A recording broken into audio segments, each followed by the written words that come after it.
चुनाव से पहले महाराष्ट्र की शिंदे और भारतीय जनता पार्टी की सरकार महाराष्ट्र में फंस गई है क्या? क्या मराठा आरक्षण का मुद्दा अगले लोकसभा और महाराष्ट्र विधानसभा चुनाव की रूपरेखा तय कर देगा? क्या मनोज जरांगे के मार्च के आगे शिंदे सरकार झुक गई है क्या?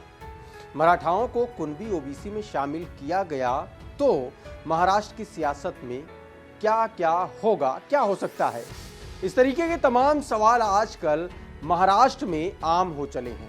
आज के इस एक्सप्लेनर में हम यही समझने की कोशिश करेंगे कि आखिर मराठा आंदोलन के आगे सरकार को क्यों झुकना पड़ा और महाराष्ट्र के भीतर आरक्षण का ये जो मुद्दा है ये कितना बड़ा है। क्या ये सरकार बना देगा या फिर गिरा सकता है, या फिर ये सवाल उससे भी कहीं आगे का है। नमस्कार, मेरा नाम प्रशांत है और आप देखना शुरू कर चुके हैं डेली लाइन का एक्सप्लेनर। महाराष्ट्र में मराठा कम्युनिटी का सर्वे 23 जनवरी से ठाणे से शुरू कर दिया गया। राज्य के लगभग 4,500 कर्मचारियों को यह काम शिंदे सरकार ने सौंपा है। महाराष्ट्र राज्य पिछड़ा आयोग की टीम 31 जनवरी तक सर्वे के इस काम को पूरा करेगी। ये सर्वे सरकार इसलिए करवा रही है ताकि ये पता चल सके कि महाराष्ट्र में मराठा कम्युनिटी के लोग सामाजिक, आर्थिक और शैक्षणिक रूप से कितने ज्यादा पिछड़े हैं। ये तो बात हुई सर्वे की। अब बात उसके पीछे की उस पिक्चर की करते हैं जिसकी वजह से सरकार को सर्वे करने के लिए मजबूर होना पड़ा। महाराष्ट्र में इन दिनों एक नाम काफी ज्यादा चर्चा में है। यह नाम है मनोज जरांगे पाटिल। मौजूदा वक्त में यही वो नाम है जो इस पूरे मराठा आरक्षण आंदोलन के पीछे की वजह है।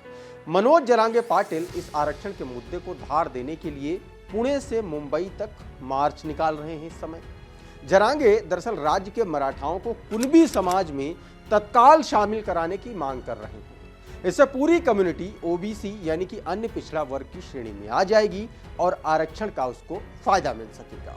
जरांगे ने 20 जनवरी को जालना से मुंबई तक के लिए पदयात्रा शुरू की थी और यह पदयात्रा गणतंत्र दिवस यानी कि 26 जनवरी के दिन मुंबई पहुंच जाएगी। इस आंदोलन को अगर थोड़ा और पीछे से जाकर समझेंगे तो आपको यह पता चलेगा कि आखिर महाराष्ट्र के मराठाओं में इतना गुस्सा मराठा आरक्षण को लेकर के क्यों है। मनोज जरांगे ने इससे पहले 25 अक्टूबर 2023 को जालना जिले के अंतरवाली सराटी गांव में भूख हड़ताल शुरू कर दी थी और मांग वही थी कि मराठा समुदाय को ओबीसी का दर्जा देकर आरक्षण दिया जाए। तब सिर्फ 9 दिनों के भीतर यानी कि 9 दिनों के आंदोलन में ही 29 लोगों ने इसी बात को लेकर के सुसाइड कर लिया था। हालांकि इसके बाद राज्य सरकार के मंत्रियों ने जरांगे से मुलाकात कर भूख हड़ताल खत्म करने की अपील की थी।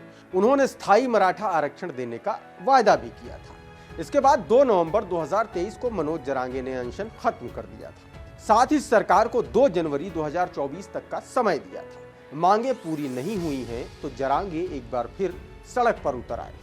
लेकिन सवाल यह उठता है कि आखिर सरकार को अड़चन कहां आ रही है आरक्षण देने में और आरक्षण का विरोध कर कौन रहा है।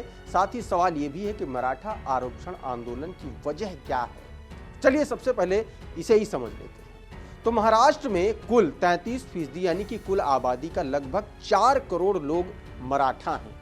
इनमें से 90% लोग भूमिहीन किसान हैं। महाराष्ट्र में खुदकुशी करने वाले किसानों में 90% किसान मराठा समुदाय से आते हैं। मराठाओं ने पहला आंदोलन 1977 में सरकारी नौकरियों और शैक्षणिक संस्थानों में आरक्षण को लेकर किया। तब पहली बार कहा गया था कि मराठा उच्च जाति के नहीं बल्कि मूल रूप से कुणबी यानी कि कृषि कार्यों से जुड़े हुए समुदाय से आते हैं और इसीलिए मराठा समुदाय की मांग है कि उन्हें भी कुणबी समुदाय में शामिल किया जाए। फिलहाल राज्य में ओबीसी कोटे से आरक्षण 19% है। ओबीसी समुदाय के संगठनों का मानना है कि अगर इसमें मराठा समुदाय को भी शामिल कर लिया गया तो उनका आरक्षण का जो फायदा है वो नए लोगों को मिलेगा। उनका यह भी कहना है कि हमारा विरोध मराठा आरक्षण से नहीं है बल्कि ओबीसी से आरक्षण देने को लेकर के। दरअसल सुप्रीम कोर्ट 5 मई 2021 को सरकार के उस फैसले को असंवैधानिक करार दे चुका है जिसमें मराठाओं को अलग से रिजर्वेशन देने का प्रावधान था। कोर्ट का कहना था कि किसी भी सूरत में आरक्षण जो है 50% से ज्यादा हो नहीं सकता। इसके बाद मनोज जरांगे पाटिल समेत कई लोग ये दावा कर रहे हैं कि मराठा समाज मूल रूप से कुणबी जाति से आता है यानी मराठा समुदाय को कुणबी का प्रमाण पत्र दिया जाए तो ही आरक्षण मिलने पर उसे ओबीसी कोटे का लाभ मिल पाएगा।